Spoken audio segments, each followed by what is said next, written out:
Hi viewers, welcome to village zone channel. இன்றைக்கி coconut rice எப்படி பண்ணுறது அப்படின்றத பார்க்க போகிறோம். இதுக்கு தேவையான பொருள் என்னென்னு பார்க்கலாம். ஏலக்காய், பட்டை, கிராம்பு, அன்னாசிப்பூ, ஸ்டார் பூ, பிரிஞ்சி இலை, இதெல்லாமே நம்மளுக்கு தேவையான அளவு குவான்டிட்டியில் எடுத்துக்கிறணும்.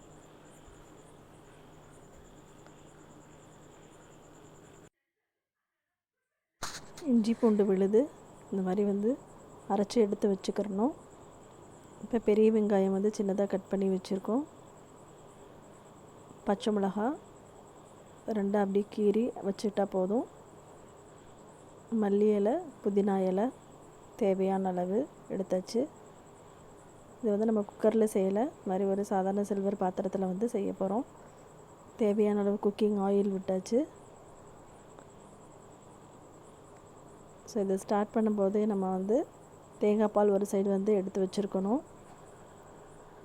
ஸோ இதுக்கு 1 கிலோ அரிசிக்கு சின்ன சின்ன தேங்காயை ஒரு 3 தேங்காயிலேருந்து பால் எடுத்து வச்சுருக்கோம். இது ரொம்ப கெட்டி பாலாக இல்லாமல் மீடியமாக இருக்கிற மாதிரி பார்த்துக்கிறணும். ஸோ இப்போ எண்ணெய் காஞ்சிருச்சு. தாளிக்க வேண்டிய பொருள் எல்லாமே போட்டு தாளிச்சாச்சு. நல்லா பொரிஞ்சு வந்த உடனே இஞ்சி பூண்டு விழுதை சேர்க்கணும். இந்த இஞ்சி பூண்டு விழுது நல்லா பச்சை வாசனை போனதுக்கப்புறம்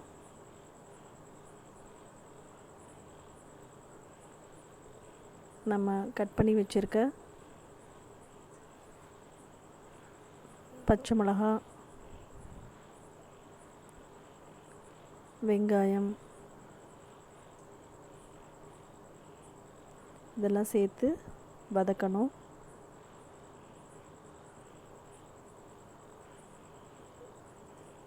இதோடே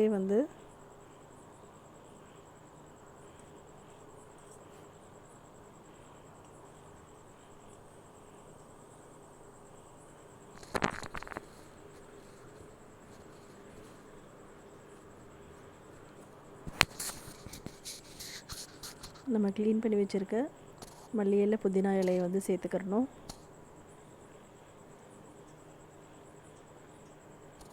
இதுலேயும் நம்ம குக்கரில் எடுக்கிற மாதிரி 1 டம்ளர் அரிசிக்கு 2 டம்ளர் தண்ணி அப்படின்ற மாதிரி கால்குலேட் பண்ணி நம்ம அதுக்கு தண்ணிக்கு பதிலாக தேங்காய் பால் எடுத்து வச்சுருக்கோம். ஸோ அந்த தேங்காய் பாலை இதோட சேர்க்கணும். இதெல்லாம் இந்த ப்ராசஸ் ஆரம்பிக்கிறதுக்கு முன்னாடியே அரிசியை நம்ம எடுத்து ஊற வச்சுருக்கணும்.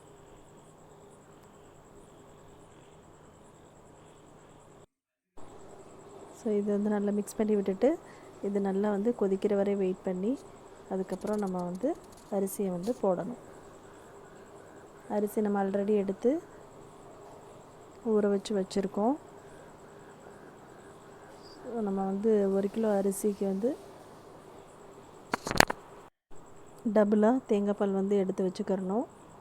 இது கொதிக்கணும். அதனால் நம்ம ஒரு மூடி போட்டு வைக்க போகிறோம். நல்லா கொதிச்சிருச்சு. அரிசியை போடுறோம்.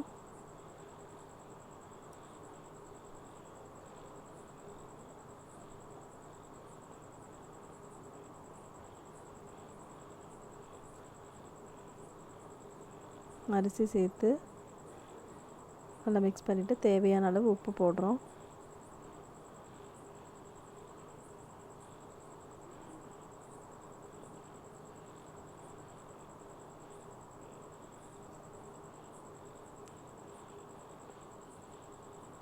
இது நல்லா வேகணும்.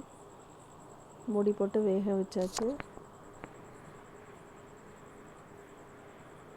இல்லை கொஞ்சம் வாட்டரியாக இருக்குது. லாஸ்ட்டு நம்ம இந்த மாதிரி இருக்கும்போது தம் போட்டு அதுக்கப்புறம் இந்த மாதிரி தோசைக்கல் இருந்ததுன்னா அதை நல்லா சூடு பண்ணிவிட்டு அது மேலே இந்த பாத்திரத்தை வச்சு அப்படியே மூடி வச்சுட்டாலே போதும். ஒரு 5 மினிட்ஸு சூப்பரான ஒரு கோகோனட் ரைஸ் ரெடி ஆயிடுச்சு. நீங்களும் இதை ட்ரை பண்ணி பாருங்கள். இதுவரை நம்ம சேனலை சப்ஸ்கிரைப் பண்ணாதவங்க மறக்காமல் சப்ஸ்கிரைப் பண்ணுங்கள். தேங்க்ஸ் ஃபார் வாட்சிங்.